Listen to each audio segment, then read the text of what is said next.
And we're live. Shazam. How easy is that? Isn't that amazing? We could just figure this out and roll out all the kinks. I'm using the term roll because I spent 5 hours with my daughter yesterday making gingerbread cookies. So that word is appropriate for today. Rolling things out. So, okay. So today's topic is a good one.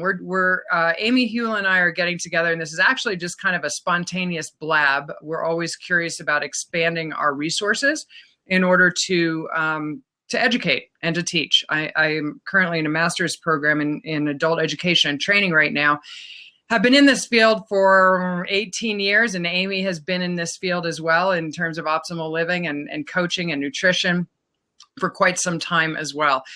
Our approach is simple, that we believe that the greatest teachers in this world are constant students. So as we are learning new pieces of information, then we just throw them out there and see where they stick. And so before we start any of these blabs, I'd like to just kind of set up the mindset for this one in particular. This topic came out of our own experience.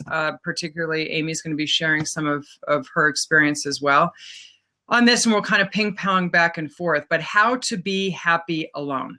How to be happy alone. This is a quest that once mastered will lead to the resurrection of what I believe is our natural state of being. And that's the capacity for happiness, no matter what surrounds us on the outside. So as with all of this, we invite you to tune into three things. Have the intention to grab 1 to 3 pieces of information that fit in your specific life situation. So just pre-programming your mind. What is here for me today? Perhaps you'll be on for a couple minutes and you'll say, I got it, and you're out of here. Perhaps it'll take, within 20 minutes. We're going to try to keep these blabs to about 20, 25 minutes. Then you just snag what you need, and then you integrate. So this is my invitation in terms of the flow of information. You're going to learn something here. Once you've learned it, then you drop into the next phase of education or retaining information efficaciously within your life. So you learn, you identify and adjust. Well, actually you learn and then you reflect on what you learn. That applies to me. That doesn't apply to me. Then you drop into the next phase of identifying and adjusting. What do I need to adjust? What do I need to identify and adjust that will allow me to integrate this new learning experience into my life? And then once you've identified and adjusted, you learn different ways and you practice. And this is what we encourage you to do. Take your one thing or your 2 things and write it on a sticky note so that you can see it every day. Within the first 24 hours, if you don't go over information, it'll be out of your conscious awareness. So put it by your bedside so that you can snag it, and within the 24 hours, and then again within 48 hours, you integrate and then you act. What is your forward action step after your time with us today? So again, simply put, it's a 5-step process. You're going to learn something, you're going to reflect on it, identify and adjust, you're going to integrate, and then your forward action step. So we'll repeat that at the end of this time that we have together. I'm noticing the time, so we're on the clock here, Amy. So tell us the experience from your perspective, because this is a time that evokes a lot of opportunity to grow in our ability to love and be loved, as we talked about relationships last week. And it also evokes a lot of emotion. And again, an emotion is your body's response to your thought life. How are you perceiving that which is unfolding around you? So Amy, it's awesome having you here today, sister, because you're experiencing going through Christmas alone. So share with us, let us know, because you're not alone experiencing Christmas alone. I can assure you of that. Well, I'd like to preface that by saying I'm not sad about it. It's okay. But I have a little bit of experience of celebrating holidays by myself due to the fact that I grew up in South Louisiana. And then when I was a young 20s girl, I moved to Los Angeles. And, I used to go back for the Christmas holidays, but there were other holidays that, I couldn't just travel all the time for Easter and Thanksgiving and everything. So I would choose the Christmas holidays, but spent other holidays alone. In the beginning, it tore me up. I'll be honest with you, it tore me up. I felt like a loser. I felt like no one loved me. I felt like something was wrong with me. And really, none of that was true. But this is what starts to happen in your head when you feel lonely. The mind chatter starts, things that just start getting in your head, and the story becomes bigger and bigger if you let it keep rolling on. Whereas if you just sort of stop and realize it's a choice, there's no reason that I can't walk outside my door and be with other people. There are lots of people who are in the same situation. You could walk around your neighborhood and actually run into someone, and they'll be like, well, what are you doing? And they were like, oh, well, please come in, So there's lots of chances to change that. But as far as how it feels, you have to really watch out for what's going on in your head.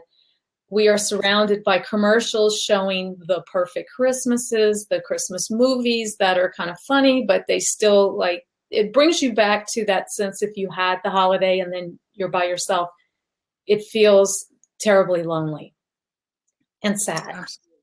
So yeah, and that's and with any experience in life, and this is what I learned when I went through advanced cancer and divorce at the same time, and it was over the holiday season as well. So I just remember that sense of deprivation inside that flows from our perception. And really, two of our basic needs as human beings are as follows: safety and connection. Do I feel safe? Do I feel connected? I mean, next to Maslow's hierarchy of needs, this is one of our very basic needs. So fear in life is simply a label that we place on a situation we don't feel capable of handling. Failure is a label in life that we place on a situation that did not turn out the way we expected or assumed that it would. And so I think both of those labels are at play here when we're in that space of the conclusion that I'm alone. Just listening to you share some of your emotions of what are other people thinking? And again, Amy, isn't it interesting how it's the outside perception? What are people thinking? What will people think of this? The fact that Absolutely. I'm alone. And really our sense of, in quantum physics, when we're talking about the energy that we draw unto ourselves, it flows from the inside out, not the outside in. When we allow it to flow from the outside in, then we lose our position as the landlord of our thoughts. Yeah. And as we mentioned last week, we're the landlord of our thoughts. Whatever we focus on is alone, the word alone, a negative label and experience, or is it an opportunity? So there's an opportunity and a gift, as one of my amazing colleagues has reminded me of, Renee Ostertag. She reminded me of that no matter what happens, there's an opportunity and there's a gift. There's an opportunity and there's a gift. So it's our perceptions that will either catapult us into that opportunity gift mindset, or shrink back. We lose our position as the landlord of our thoughts, and we'll be giving free rent to fear, doubt, and worry, and they're literally trashing our internal castle. And we're the gatekeepers here. I think that's a very powerful piece of information to remember here, because here you are. It's perspective is so essential. It reminds me of a story, which I love, the metaphors in life, of the man on the subway who was on the subway with his head in his hands, and it was a crowded subway car, which I can totally relate to, being from New York and recently being in New York City. And all of these people are kind of glancing at this dude because he has 3 kids and they're just running around like crazy and bumping into people. And he's got his head in his hands and he's totally unresponsive. Finally, the lady next to him just kind of nudges him and says, "Hey, get a grip on your kids." To which he replied, just lifting his hand from his head, and said, "Oh, I'm sorry. Their mother just passed away in the hospital, and they're having a hard time dealing with it." So one piece of information literally catapulted that entire group of onlookers from a place of judgment and criticism into a place of compassion and love. And so this is our invitation for ourselves too, because in our space of of loneliness and the experience of being alone. It's just a word, right? It is. And you know, it's so funny because it is our perception, and it is what we think people will think. Oh my gosh, what's wrong with her? She doesn't have anywhere to go. Well, you know, Friday night, you know, I haven't been here this is the first Christmas I've been in my home in Idaho in 3 years. So Friday night I was going out to meet some friends downtown. I opened my garage door to pull out.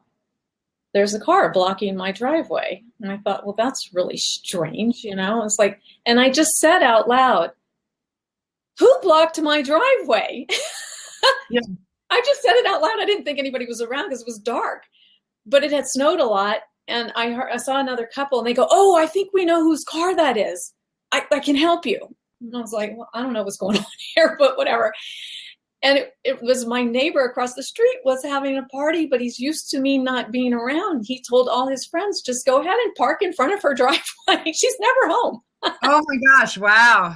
That's interesting. So there's perception everywhere. You know, it's like, she's not normally here. And I'm like, don't they see like a lit up Christmas tree over here? I don't know. But they had blocked, I have a U driveway and they had blocked both entrances. So I couldn't get out, but it was funny. So again, it's just, you know, what's going on with, in your head and in everybody else's head. I don't know. It's just funny because there's so many things that are taken by mistake and, yeah, you know, it's amazing that people make those assumptions and expectations. So let's flip to, just in the interest of time, let's flip to some skill sets to be able to help flip out of that place of seeing the word alone as a negative thing versus as what is the gift and the opportunity in the experience of being alone, because this is a key practice. If we can master this, if we could literally master the space of I am okay. Right. Again, fear melted down is I'm not okay. I won't be able to handle this. And ultimately, like in my case with advanced cancer, which slithers in my castle if I'm not awake as the landlord, is I might die. Mm-hmm. What if and perhaps it is a death to ego of not worrying about what other people think.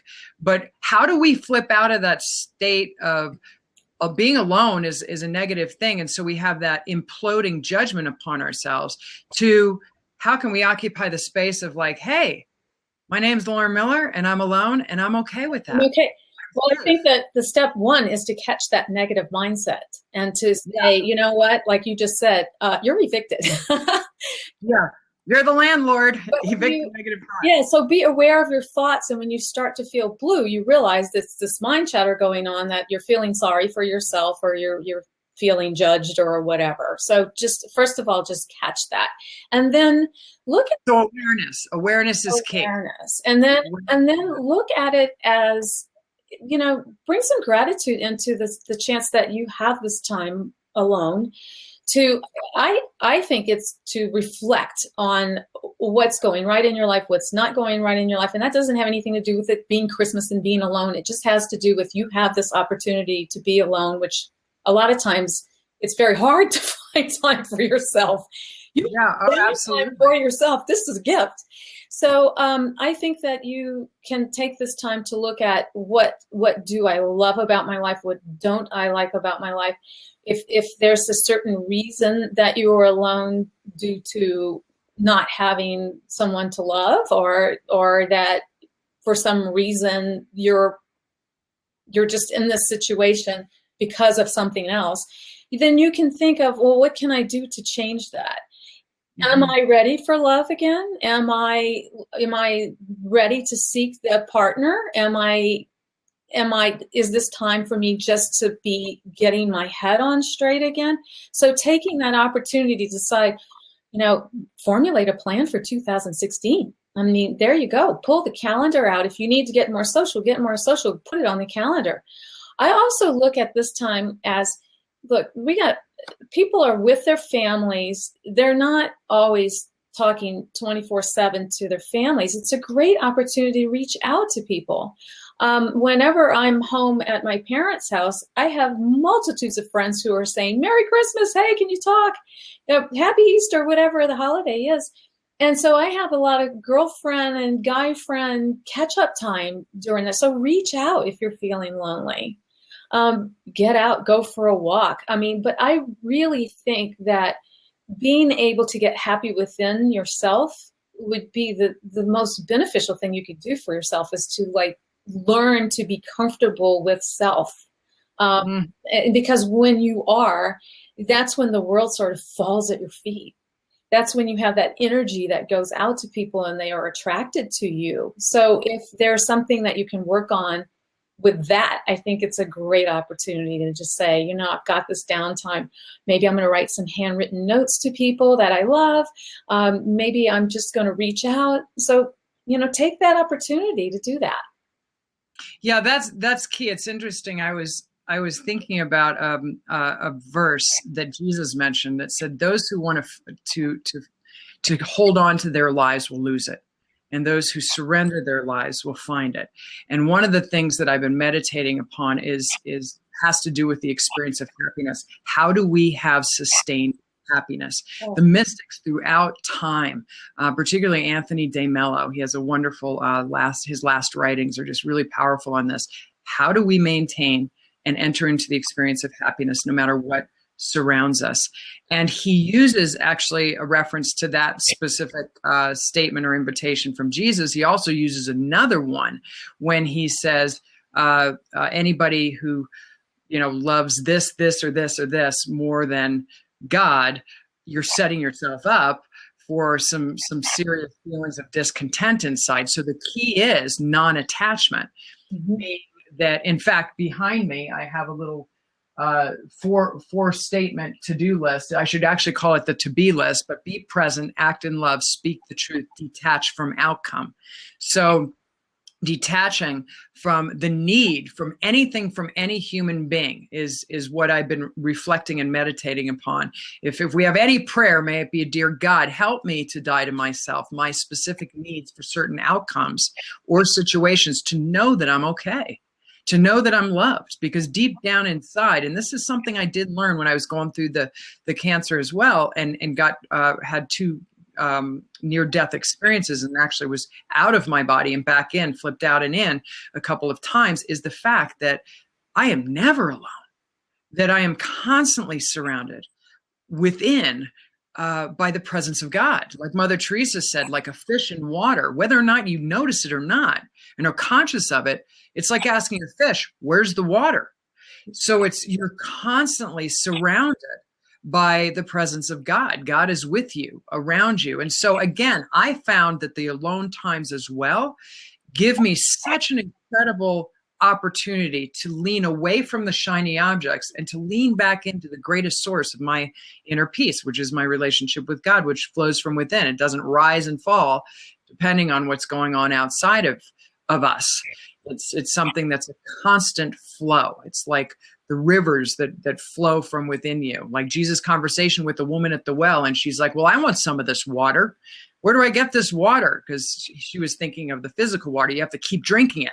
And if we play the looking at the outside for that which makes us happy, we're always going to be left empty-handed. What we're invited to, what Jesus was referring to, is that streams of living water that flow from within us. So it flows from within us. So happiness is an inside job. There's no doubt about that. And we've both had, listening to you speak, Amy, we've both had the opportunity to really kind of play around with that. Okay, how does our sense of security drop when we're looking for something outside of us and it didn't turn around or show up the way we want it to? What's the opportunity here? What is the gift? The opportunity perhaps is to know that there's nothing outside of us. It's like when the people went to the tomb looking for Jesus. Why are you looking? And the angel said, why are you looking for the living among the dead? Why do we look for those things to make us happy that we can only, outside of us, that can only be found within? So that alone time, perhaps we can even use it as an opportunity, which I've done, and it sounds like you've done as well. How can I give back? Is very rarely have I, in fact, I can say I have never been left empty-handed when I flip my mindset to, rather than focusing on me, to focus on how can I be of service to another human being. Absolutely. And again, that's something that you are always free to get up and move out of your house and go do something and be around people. You could volunteer, you could do anything. There's so many opportunities. Even just walking down the street and saying hi. I actually, I always smile at people and from my car. Like the other day I was passing this guy and he had this really kind of scroungy, like he looked like a little hoodlum. He looked like he was up to no good, and he looked really mean. But I was in the safety of my car, so I was like smiling at him. And all of a sudden, he had the biggest smile on his face, and it was like, I don't know, maybe he's got like not a happy household or something, So you never know what someone's story is. So smile at them; they can't help but kind of bring it back. Smiles evoke smiles. I mean, it's just like in neurolinguistic programming, they have, eliciting states of behavior. I was actually meditating on this morning and we mentioned this last week too, that we do have the power to elicit the state of behavior depending on our choice of how are we keeping our interior castle, as St. Teresa of Avila speaks about, your interior castle. How are you keeping the rooms? Your perceptions, the power you give to those things outside of you.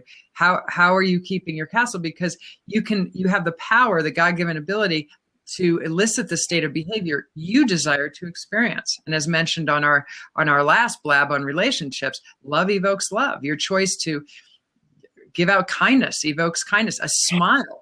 Smiles are scientifically proven to reduce the stress hormone and boost endorphins, and they're free. And it takes less muscles to smile than it does to frown. So we have that opportunity every day. I know they have these people who are different articles I've seen where practice smiling in the mirror. And I think it's funny because you and I really don't need to practice that. But a lot of people do, they're just not used to it. Maybe they're shy or something. Yeah. But it really does.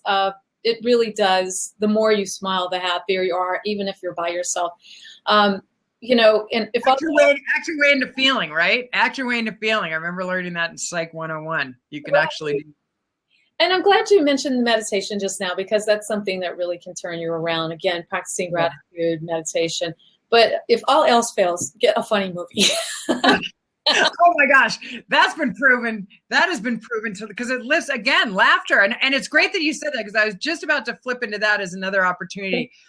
This huge movement that started several years ago, but it's been around forever, right? I mean, it's the laughter yoga from India that's found its way into America. But truly, the premise of it is based on science, that if you laugh, even if it's fake, you still get the increased endorphins, the decreased blood pressure. You still get the boost in your ability to shake things off as you're increasing endorphins, but it also creates an environment that lowers acidity within the body. And any cancer conqueror out there will know that that's one of the fuels for reoccurrence. So every morning, Amy, I'm literally on my knees saying, dear God, grant me a spirit of joy and laughter so that I have the capacity to lighten up and to see the humor in life. So the laughter with the service mentality, rather than I'm alone, there's nobody likes me, everybody hates me, think I'll eat a worm. Remember that one? Do you remember that from childhood? Yeah. Nobody likes me, everybody hates me. Your attitude is, like I said, is your closest friend or worst enemy, and you get to choose it. Optimism is actually just your ability, your body's ability to be able to focus on what is working out for you versus what's not. So that's another practice to do in that graced alone time. What do I have that's working in my favor? My blessings, like you said. It's very difficult to be depressed and grateful at the same time. So simply making a concrete list of all of those things that are working out for you. I remember saying when I was going through the chemo, I can see, even though my body hurt, I can speak love into the lives of my children, my friends. I could write letters. I could, without even thinking about it, stand up and walk. That in and of itself is a miracle. I can turn on my water. I have warm water. It's cold in Colorado now. I get in a car that's warm. So when you flip to, dear God, help me to live a grateful lifestyle, to really stop. Brother David speaks about a simple process of stop, look, and go, meaning stop, and linger and focus on the gratitude in your life. Look at it. Wow, I have warm water. I have a warm car, a warm house. I have the ability to give back. I mean, even like we're doing today, Amy, rather than, just experiencing Christmas alone, we have incredible opportunity, as I think it was David who mentioned earlier, just the importance of staying connected. We have such incredible opportunity and modalities to stay connected. What can I do to serve and to give back? Rather than I'm alone, send me people. Dear God, show me how I can be of service today, because your greatest sense of joy is in direct proportion to the measure through which we serve. Happiness across the board throughout generations, again, has been concluded by the great spiritual mystics of all time, that happiness flows in our ability to detach and to resurrect service within our lives. True space of happiness is to need a response from the outside world in order to feel a sense of purpose and meaning inside. And that does take meditation and prayer. So I want to talk about the physical aspect of this again, because we are talking about optimism, Amy. And there is a physical component to optimism in the brain. And we both are taking something that has been incredibly efficacious in giving us that brain support, that body support, to capture the cortisol release in the morning as well as the afternoon and get efficacious sleep. I call it 24-hour body support that I offer my clients, but you as well. Can you speak a little bit about it? And I don't even have, oh yeah, I do. Check this out. I happen to have this because I was like taking it. So we want to end too with a physical tip to help the mind dealing with a sense of loneliness or lack of optimism, to look at the gift and the opportunity.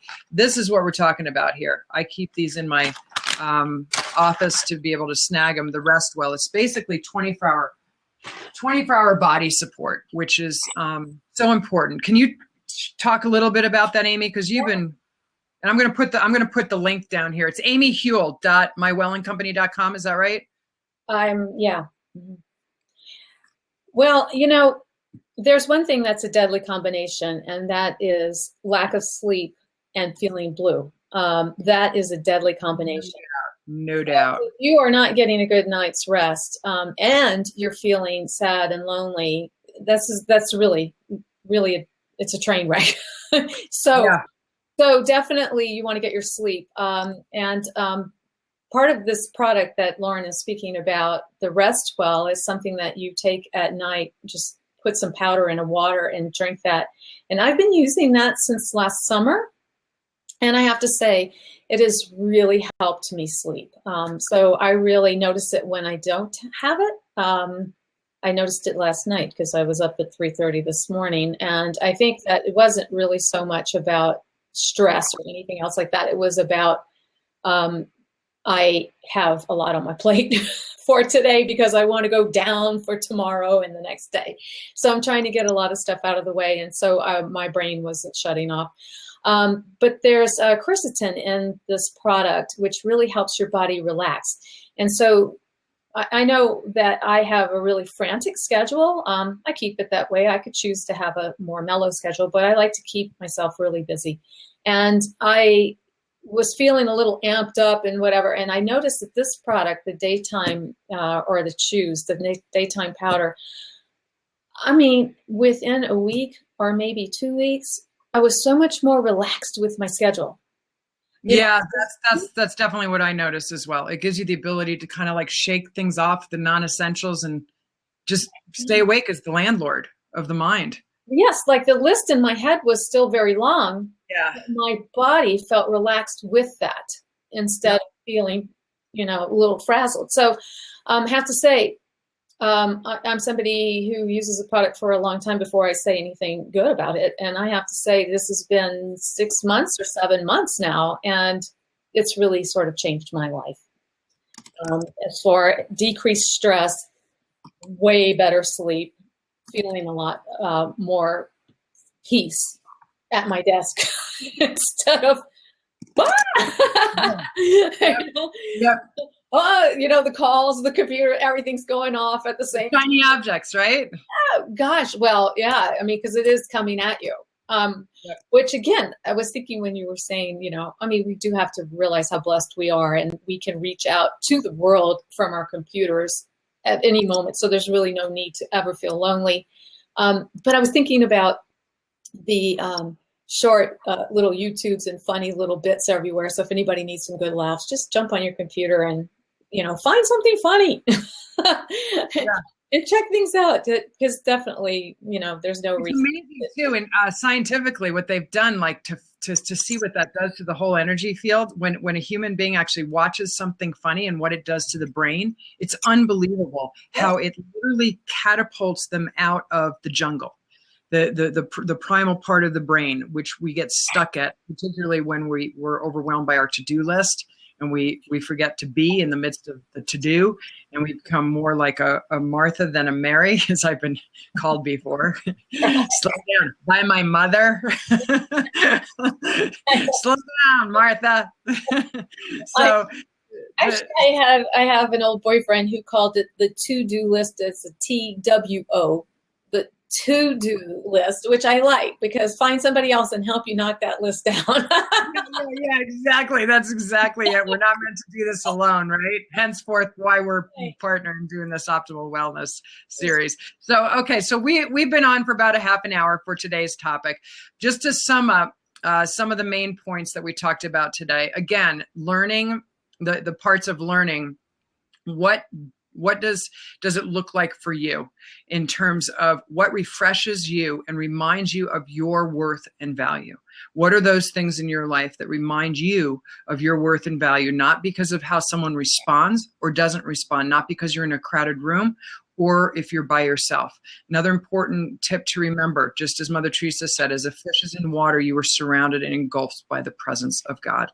You are not alone. God loves you, adores you.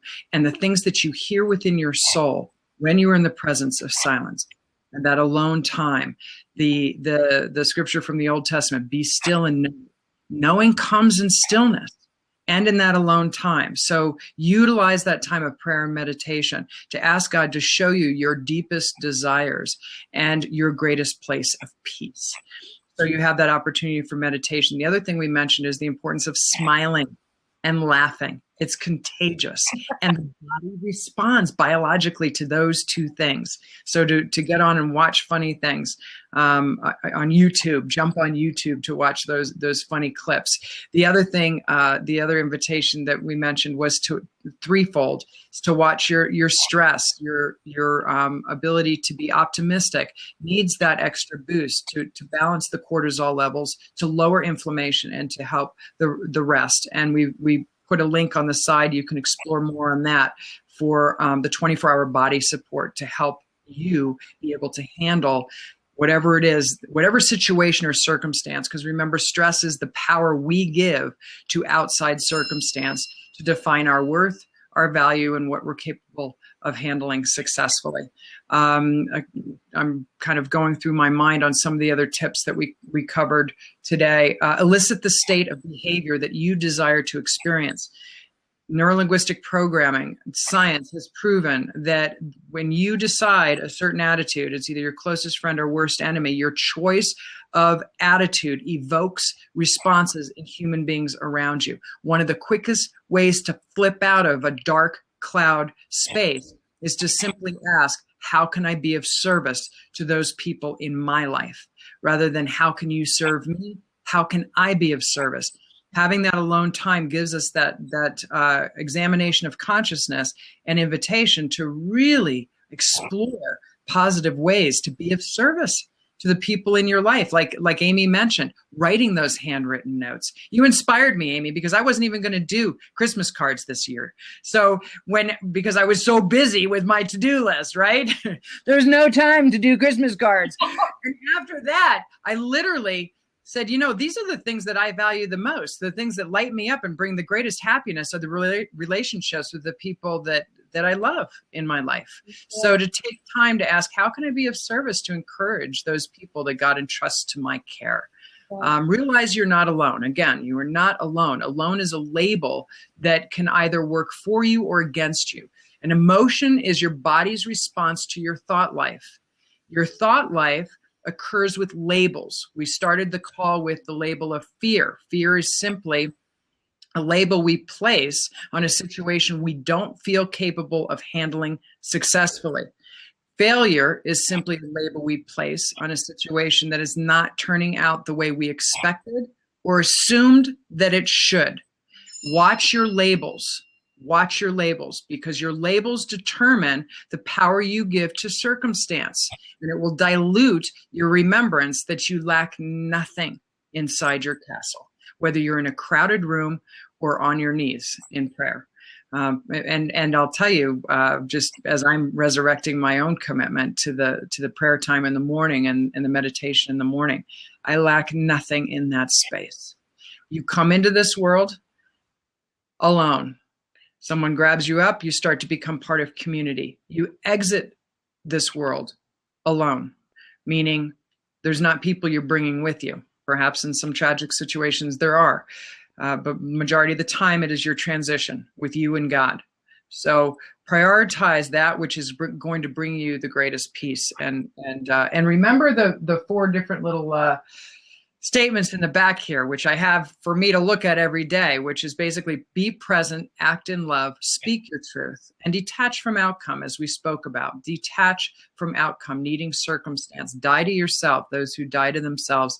One of my favorite scriptures is, die to yourself, take up your cross and follow me. Perhaps the cross is the lingering to the ego, the clinging to the ego. Who will I be if I don't achieve these certain things? So just a dying to self.